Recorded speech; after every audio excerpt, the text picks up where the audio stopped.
오늘 말씀 열왕기하 15장 마지막 부분 32절부터 38절 말씀, 구약성경 588페이지 정도 됩니다. 열왕기하 5장 15장 32절부터 38절 말씀 찾으신 줄 알고 저와 여러분이 한 절씩 번갈아 가면서 교독하도록 하겠습니다. 제가 먼저 봉독합니다. 이스라엘 왕 르말리아의 아들 베가 제2년에 유다 왕 우시아의 아들 요담이 왕이 되니 나이가 25세라 예루살렘에서 16년간 다스리니라. 그의 어머니의 이름은 여루사라 사두의 딸이더라. 요담이 그의 아버지 우시아의 모든 행위대로 여호와의 보시기에 정직히 행하였으나 오직 선당을 제거하지 아니하였으므로 백성이 여전히 그 선당에서 제사를 드리며 분향하였더라. 요담이 여호와의 성전의 윗문을 건축하니라. 요담의 남은 사적과 그가 행한 모든 일은 유다 왕 역대지략에 기록되지 아니하였느냐. 그때 여호와께서 비로소 아람 왕 르신과 르말리아의 아들 베가를 보내어 유다를 지배하셨더라. 다 같이 요담이 그의 조상들과 함께 잠에 그의 조상 다윗성의 조상들과 함께 장사되고 그 아들 아하스가 대신하여 왕이 되니라. 아멘. 말씀의 제목을 우리 다 같이 한번 읽어보도록 하겠습니다. 시작. 상처 입은 왕 그 한계와 가능성. 상처 입은 왕 그 한계와 가능성이라는 제목으로 하나님 말씀의 은혜 나누도록 하겠습니다.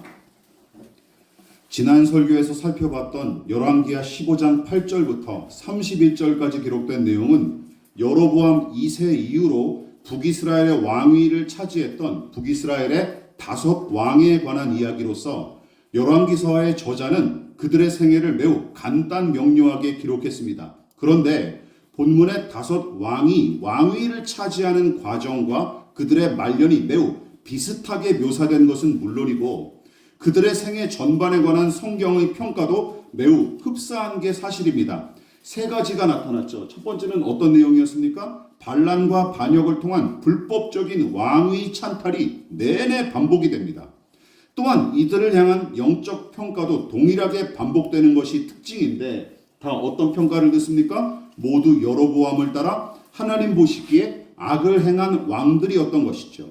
그러니까 반란과 반역을 일으켜 함부로 왕을 죽이고 왕위를 찬탈했던 저들의 짓거리가 단지 정치적인 행위로 판단하고 그칠 것이 아니라 하나님 보시기에 지극히 악한 일 중 하나였고 더 나아가 그들의 조상이자 초대 왕인 여로보암처럼 하나님을 배반하고 제 배를 채우는 일만 급급하여 우상을 섬겼기에 열왕기서의 저자는 그들을 향해서 악한 자, 악을 행한 왕으로 평가한 것입니다.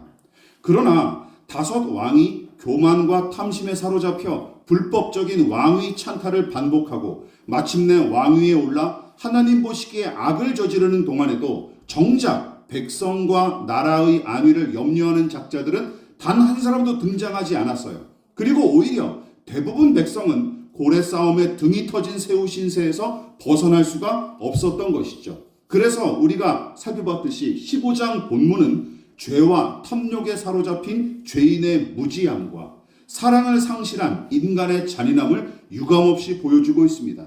마치 앞만 보고 내달리는 경주마처럼 하나같이 권력을 차지하는 데만 혈안이 되었을 뿐 하나님의 뜻은 아예 안중에도 없었고 백성과 나라의 안위도 중요하게 생각하지 않았습니다. 이 왕들이 말이죠. 게다가 불의와 죄악이 반복되고 그로 인한 비극이 끊이지 않는데도 본문에 등장하는 왕들은 이 저주의 고리를 끊거나 멈춰볼 생각조차 하지 않았어요.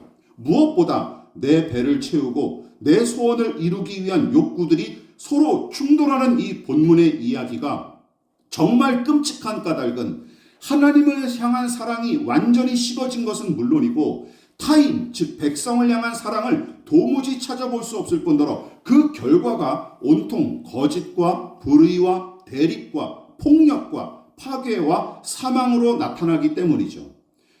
그렇다면 당연히 그 종착지는 어디이겠습니까? 멸망과 파멸일 수밖에 없지 않습니까? 그래서 이제 베가 이후로 호세아 왕을 끝으로 북이스라엘은 아수르에게 멸망을 당합니다. 당연한 귀결이었죠.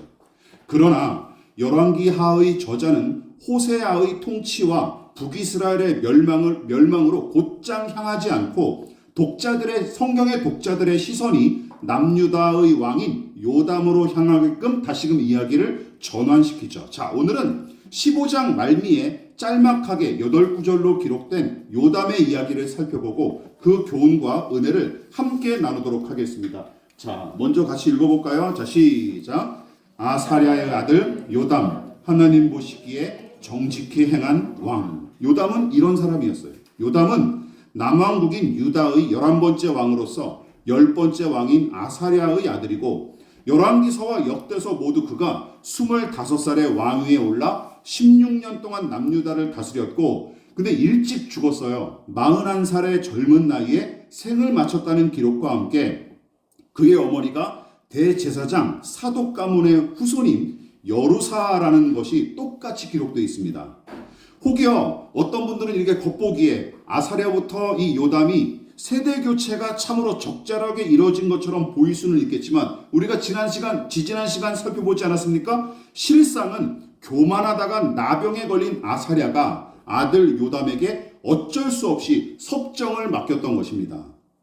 전통적인 신학자들은 아사랴가 나병에 걸려 왕의 직무를 살필 수 없게 된 시기를 대략 기원전 747년경으로 보는데, 그 이후로 그는 결궁에서 홀로 기거하면서 아들인 요담과 함께 한 약 10년 정도를 함께 국정을 운영하다가 아사랴 사후에 요담이 5년에서 6년 정도 홀로 남유다를 통치했을 거로 추측을 합니다. 이게 전통적인 신학자들의 해석이에요.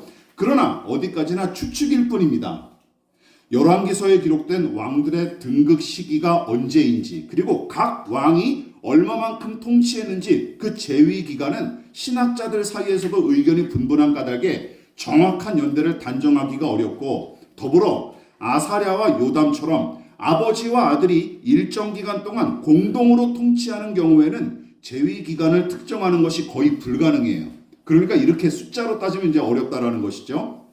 따라서 요담이 16년간 남유다를 통치했다 하고 기록한 이 본문의 기록은 아버지 아사랴와의 공동 통치 기간과 요담의 단독 통치 기간을 다 합친 기간이에요. 아시겠죠? 요담 홀로 통치한 기간이 16년이 아니라 아버지 아사랴와 함께 통치한 기간과 그가 홀로 통치했던 기간을 다 합친 기간이에요. 자, 어쨌든 그러면 성경은 이 요담을 어떤 왕으로 평가했을까요? 34절과 35절을 다시 한번 우리 읽어보도록 하겠습니다. 시작. 요담이 그의 아버지 우시야의 모든 행위대로 여호와께서 보시기에 정직히 행하였으나 오직 산당을 제거하지 아니하였으므로 백성이 여전히 그 산당에서 제사를 드리며 분향하였더라. 열왕기하의 저자는 요담도 아버지 우시야 즉 아사랴처럼 하나님 보시기에 정직히 행한 왕으로 평가했지만, 더불어 산당과 산당 제사를 철폐하지 못한 그의 한계와 잘못도 분명하게 지적하고 있습니다. 그래서 아람 왕 르신과 북이스라엘 왕 베가가 연합하여 요담의 재위 기간 중에 남유다를 공격해서 괴롭히는 일이 있었어요. 그런데 37절은 그 일을 가리켜 어떻게 평가하고 있습니까? 하나님께서 유다를 치게 하신 일로 규정을 했습니다. 우리가 읽은 본문에 나와요. 누차 언급했다시피 산당과 산당 제사를 완전히 근절시키는 일에 성공한 왕은 남북을 통틀어 아무도 없었습니다. 오히려 제 이익을 위해 산당 제사와 우상 숭배를 적극적으로 부추기거나 이용했던 왕들이 대다수였어요. 차라리 아사랴와 요담과 같이 미온적으로 대처한 왕들은 그나마 나은 편입니다.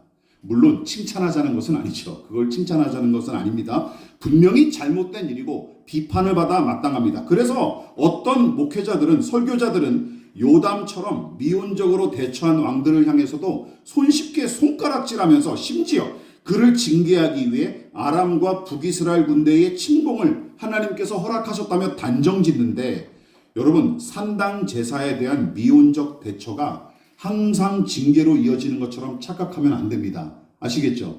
어떤 때는 하나님께서 징계를 허락하신 적이 있지만 어떤 때는 또 더 큰 죄를 저지른 왕인데 평강하게 살다 죽은 왕도 많아요. 이게 참 인생의 아이러니죠. 하나님이 하시는 일을 우리가 다 어떻게 측량할 수 있겠습니까?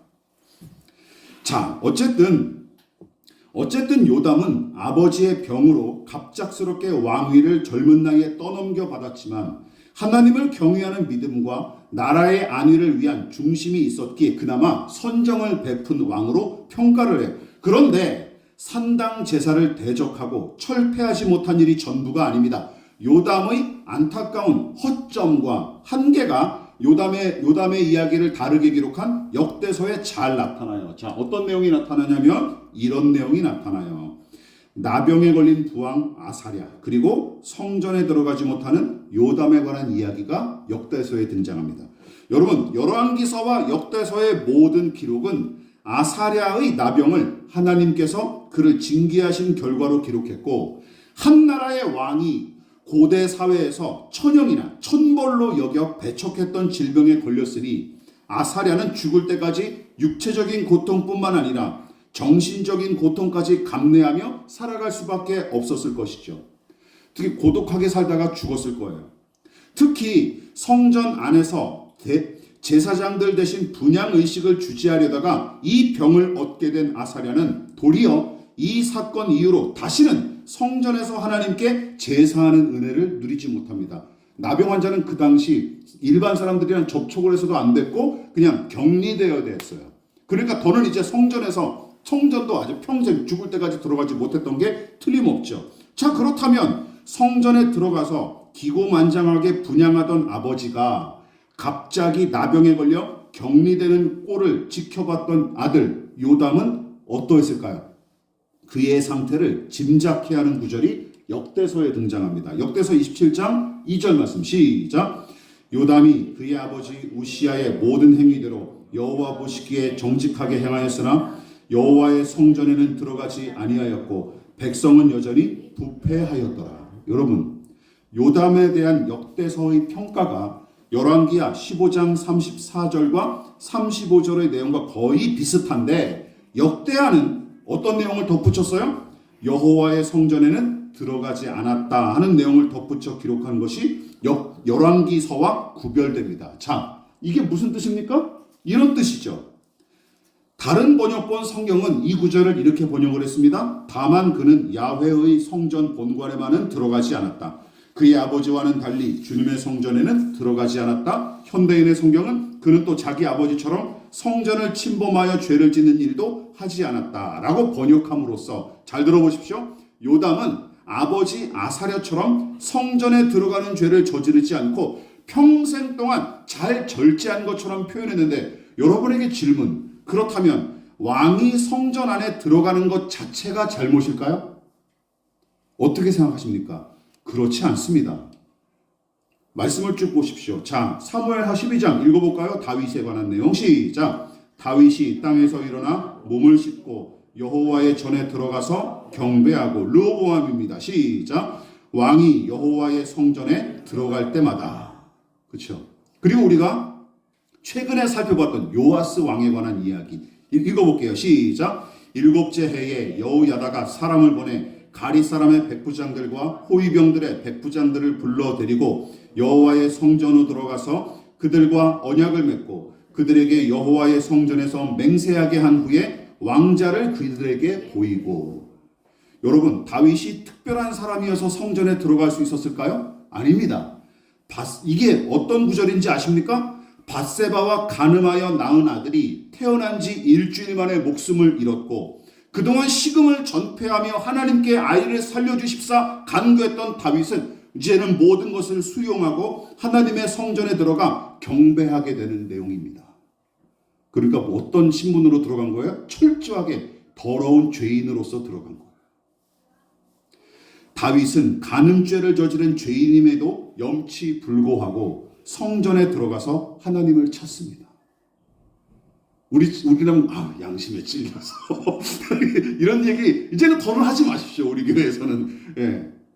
무슨 일을 했던, 지난주에 무슨 일을 했던지 그냥 오십시오. 그게 하나님께서 더 기뻐하시는 일입니다.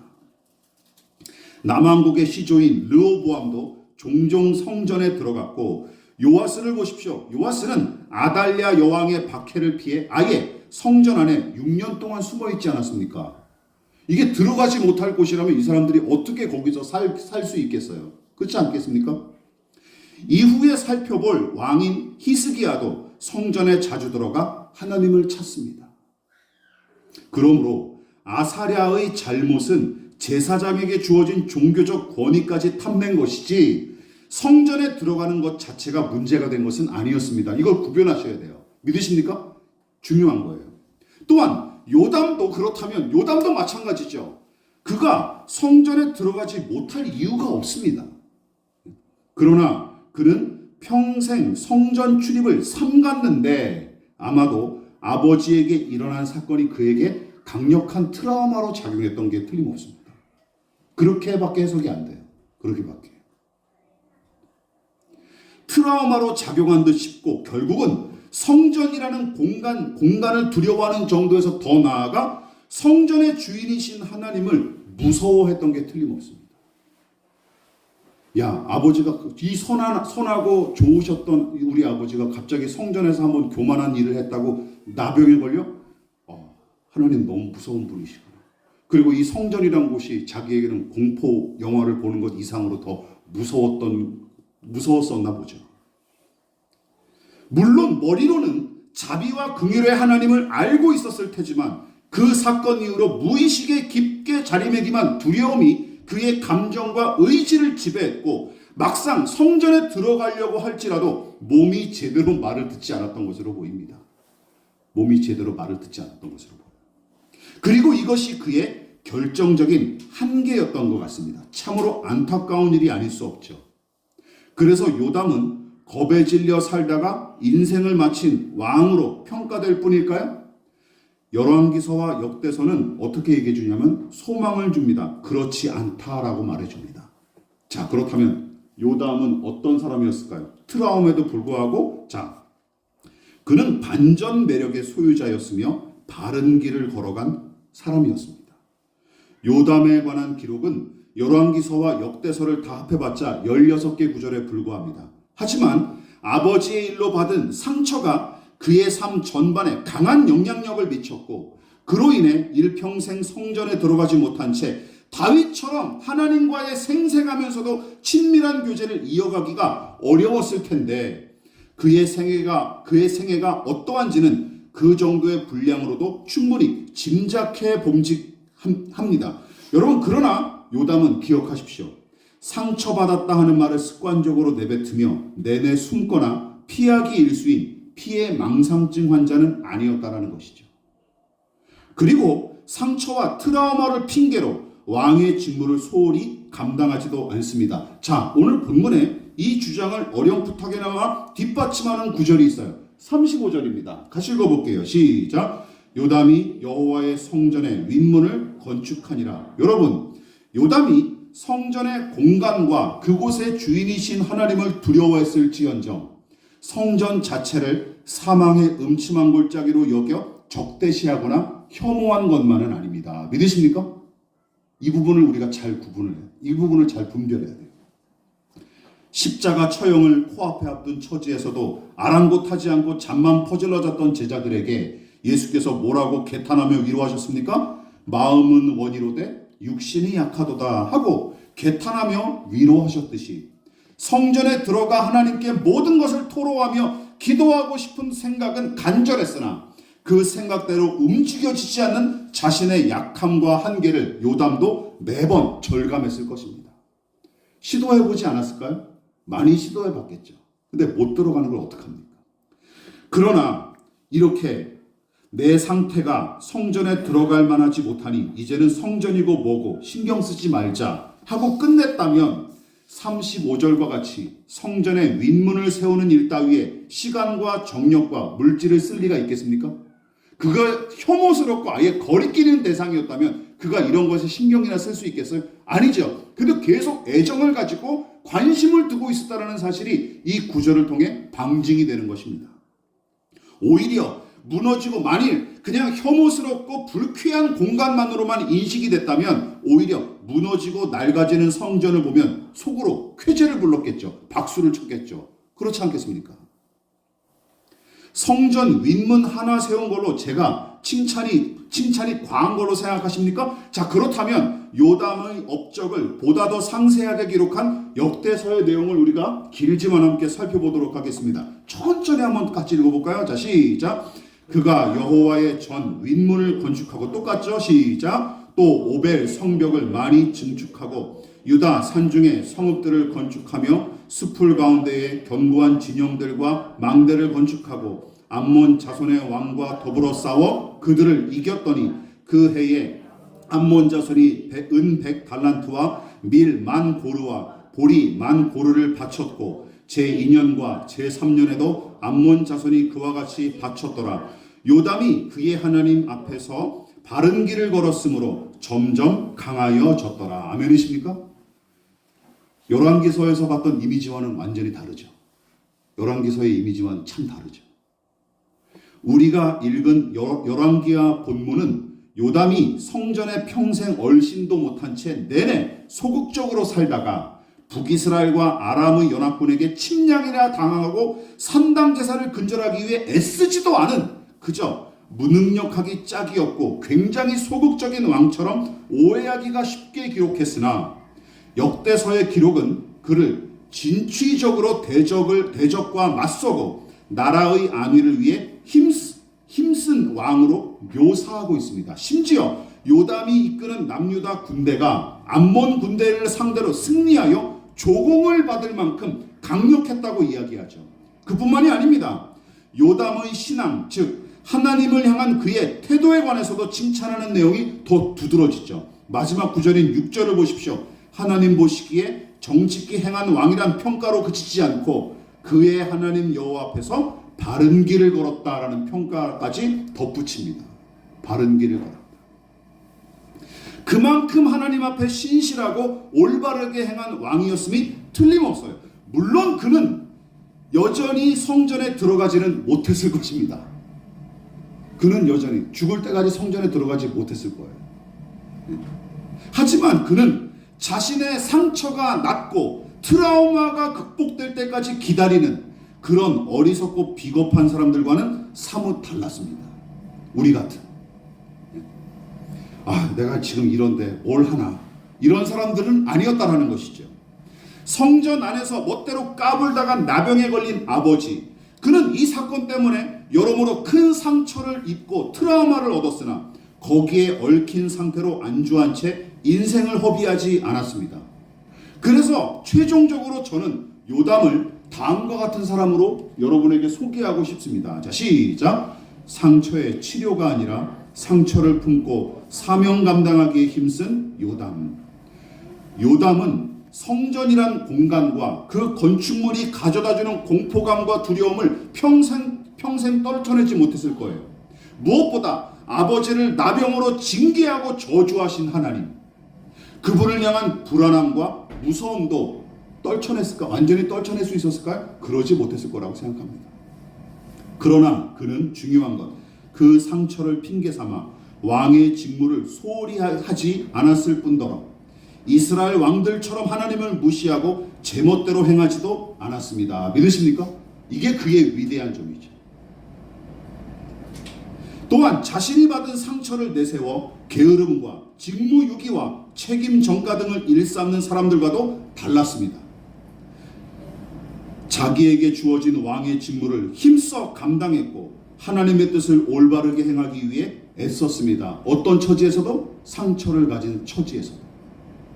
성전에 들어가지 못하는 연약한 상태에서도 그러기에 힘썼습니다. 나라와 백성의 안위를 위해 성벽과 성읍을 건설함과 동시에 심지어 간과하기 쉬운 산림지대까지 요새를 구축하고 망대를 세웁니다. 왜 그랬을까요? 국방을 튼튼히 하기 위해서. 그리고 성전에 출입하는 일 자체가 그에게는 너무나 버거운 일이었을지언정 성전의 보수와 유지를 위해서는 선뜻 나서서 두 팔을 걷어붙이는 왕이었습니다. 자기가 싫다고 그냥 때려치지 않았다라는 것이죠. 이처럼 제가 보기에 요담은 자신의 상처와 아픔에만 몰두하다가 결국에는 자기 연민에 사로잡혀 허우적댔던 사람들과 다르게 먼저 하나님께서 자신에게 부여하신 사명을 생각했고 상처의 치료보다 그 사명과 직무를 우선 감당하기 위해 힘썼던 사람으로 보입니다. 열왕기서와 역대서를 종합해 보면 말이죠. 시편 37편을 지은 다윗은 악한 자들과 불량한 자들이 득실되기 때문에 선을 행하기가 어렵다고 투덜대는 사람들에게 다음과 같이 간단 명료하게 교훈했습니다. 시편 37편 3절 시작. 여호와를 의뢰하고 선을 행하라. 끝. 하나님만 의지하고 선을 행하라. 여러분, 여기에 상처를 치료하고 난 뒤에 선을 행하라 하는 구절은 없습니다. 그렇지 않습니까? 신실하고 충성스러운 하나님의 종들은 사명을 감당하고 선을 행하기에 힘썼던 사람들이지 상처와 트라우마의 치료를 위해서만 살아갔던 사람들은 아니었습니다. 믿으십니까? 그것을 기억하십시오. 그 누구보다 예수님의 생애가 그것을 잘 보여줍니다. 바리새인들을 비롯한 종교 지도자들이 예수님을 스토커처럼 따라다니며 얼마나 괴롭혔습니까? 특히 안식일 논쟁이 예수님과 종교 지도자들 사이에 빈번하게 일어나는데도 예수님은 전혀 아랑곳하지 않으시고 매번 안식일에 선한 일을 행하십니다. 그러니까 무의미한 비난과 논쟁, 막무가내로 덤벼드는 몰입애들로 말미암아 손해와 괴로움이 막심했을 테지만 그때마다 늘 이렇게 대꾸하시면서 당신의 입장을 아주 분명하게 피력하셨죠. 마태복음 12장 시작. 사람이 양보다 얼마나 더 귀하냐. 그러므로 안식일에 선을 행하는 것이 옳으니라. 옳은 일이니까 나는 비난받아도 괜찮고 나는 손해당해도 괜찮다. 나는 그냥 한다. 이렇게 하셨던 겁니다. 그리고 예수님의 이 교훈에 담긴 정신을 고스란히 이어받은 사도 바울은 자신만의 언어로 당시 그리스도인들을 향해 다음과 같이 권면했어요. 읽어볼까요? 시작. 형제들아, 너희는 선을 행하다가 낙심하지 말라. 하나님의 사람은 누구입니까? 어떤 처지에 놓였든지 과거에 받은 상처가 어떤 것이었든지 그 상처로 인해 지금도 아파하고 슬퍼할지라도 자주 실수하고 넘어지는 자신의 약함에 크게 실망할지라도 결국은 그리고 끝내는 하나님을 의뢰하고 선을 행하는 사람입니다. 믿으십니까? 그게 그리스도인이에요. 낙심할지라도 그리하는 사람, 그가 바로 하나님의 사람입니다.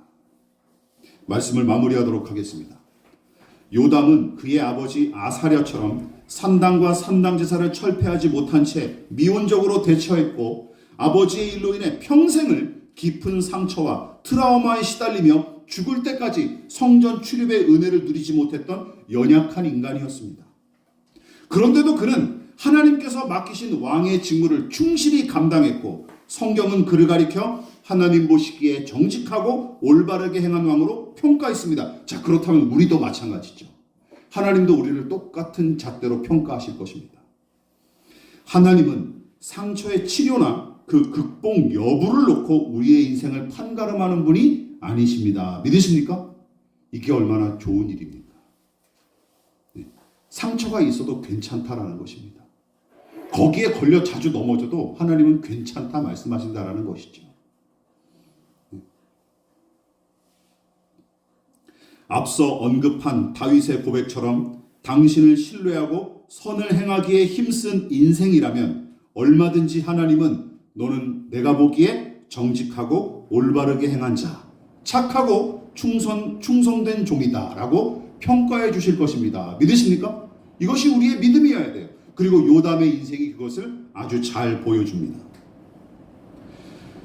여러분, 인간은 누구든 예외 없이 상처를 입기 마련이고 누구나 커다란 상처 하나쯤은 간직하고 살아가는 게 사실입니다. 상처 없는 사람이 어디 있습니까? 그리고 그런 척하는 거 더 이상 하지 마십시오. 뭐 하나님 앞에 그리고 교우들 앞에 식구들 앞에 뭐하러 그런 상처 없는 척, 센 척 합니까? 그럴 필요 없는 것이죠. 폭력, 따돌림, 이별, 실패, 배신, 장애와 질병, 사고와 죽음 등의 상처로 후유증을 알아보지 않은 사람이 존재하기는 할까요? 또한 그 모든 상처와 트라우마를 온전히 극복하고 완전한 해방을 누리는 사람도 저는 본 적이 없습니다. 우리 모두는 이미 상처 입은 존재들이고 앞으로도 당연히 상처를 주고받으며 살아갈 수밖에 없을 거예요. 또 우리는 상처를 받고 또 누군가에겐 상처를 주기도 하겠죠. 그리고 설령 상처를 치료받지 못하고 극복하지 못했을지라도 괜찮습니다. 상처의 치료와 극복을 인생의 목표로 삼지 마십시오. 우리 인생의 목표는 그게 아닙니다. 믿으십니까? 우리 인생의 목표는 무엇입니까? 오히려 하나님께서 내게 허락하신 사람들을 더 많이 섬기고 더 깊이 사랑하는 것, 내게 허락하신 사명에 충성하며 선을 행하기 위해 힘쓰는 것, 이것이 우리의 더 근본적인 사명입니다. 믿으십니까? 엄연히 존재하는 상처를 부정하지 마십시오. 부정하지 말고 순순히 인정하십시오. 솔직히 인정하십시오. 그 한계를 인정하십시오. 그러나 그 상처를 통해서도 얼마든지 하나님을 신뢰하는 것이 가장 선한 일입니다. 믿으십니까? 그 하나님을 신뢰함으로써 한계를 뛰어넘는 가능성을 우리는 드디어 꿈꿀 수 있게 되는 것입니다. 오늘 요담처럼 말이죠. 여러분, 미국의 극작가인 손톤 와일더의 시를 함께 오늘 말씀을 묵상하면서 마무리하도록 하겠습니다. 상처가 없다면 당신은 어떤 존재가 될까? 천사도 어쩔 수 없는 가련하고 실수투성이인 이 땅의 자녀들을 깨우칠 자는 생의 수레바퀴에 짓눌려 부서진 한 사람. 사랑의 군용에는 오직 상처 입은 병사만이 복무할 수 있으니. 아멘입니다. 기도하겠습니다. 지금은 우리를 위하여 십자가에 몸버려 피 흘려 돌아가신 예수 그리스도의 한량없으신 은혜와 하나님 아버지의 지극하신 사랑하심과 성령 하나님의 영원한 사귐이 각양각색의 상처를 끌어안고 있으나 그래서 그 상처 때문에 자주 넘어지고 자주 연약한 나 자신을 바라보며 실망하나 그 상처를 뛰어넘어 역사하시는 하나님을 의지하여 겸손히 머리 숙인 사랑하는 성도들의 머리 위에 저들의 가정과 직장과 사업장과 학업과 장래 가운데 이 나라의 민족과 한국교회와 저 북녘의 동포들과 세계와 열방 가운데 지금부터 영원히 함께 하시기를 간절히 축원하옵나이다. 아멘.